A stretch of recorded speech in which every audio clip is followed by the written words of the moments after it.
মুন্সিগঞ্জ ও গোপালগঞ্জে সড়ক দুর্ঘটনায় প্রাণ হারিয়েছেন ৫ জন, আহত হয়েছেন কয়েকজন। দুপুরে গোপালগঞ্জের কাশিয়ানীতে ইজিবাইকে বাসের ধাক্কায় নিহত হন ৪ জন। ঢাকা খুলনা মহাসড়কের মাঝিগাতি বাসস্ট্যান্ড এলাকায় এই দুর্ঘটনা হয়। হাইওয়ে পুলিশ জানায়, খুলনা থেকে ঢাকা আসছিল ইমাদ পরিবহনের একটি যাত্রীবাহী বাস।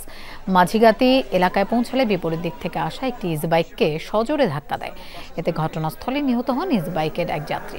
গুরুতর অবস্থায় চালকসহ বাকি ৩ যাত্রীকে হাসপাতালে নেয়ার পর মৃত্যু হয় তাদেরও। এদিকে মুন্সিগঞ্জের গজারিয়ায় সড়ক দুর্ঘটনায় এক স্কুল শিক্ষার্থীর মৃত্যু হয়েছে। পুলিশ জানায়, ঢাকা চট্টগ্রাম মহাসড়কের পুরান বাউশিয়া এলাকায় স্কুলের সামনে রাস্তা পার হচ্ছিল শ্রাবন্তী আক্তার। এ সময় চট্টগ্রাম থেকে ঢাকাগামী সেন্ট মার্টিন পরিবহনের একটি যাত্রীবাহী বাস ধাক্কা দিলে ঘটনাস্থলে মৃত্যু হয় তার। এ খবর ছড়িয়ে পড়লে ঢাকা চট্টগ্রাম মহাসড়ক অবরোধ করে বিক্ষোভ করে স্কুলটির শিক্ষার্থীরা। ভাঙচুর করা হয় স্টারলাইন পরিবহনের ৩টি যাত্রীবাহী বাস। খবর পেয়ে ঘটনাস্থলে যান উপজেলা নির্বাহী কর্মকর্তা সহ পুলিশ ও সেনা সদস্যরা। পরে এ বিষয়ে প্রয়োজনীয় ব্যবস্থা গ্রহণের আশ্বাস দিলে ১.৫ ঘণ্টা পর মহাসড়ক থেকে সরে যায় আন্দোলনকারী শিক্ষার্থীরা।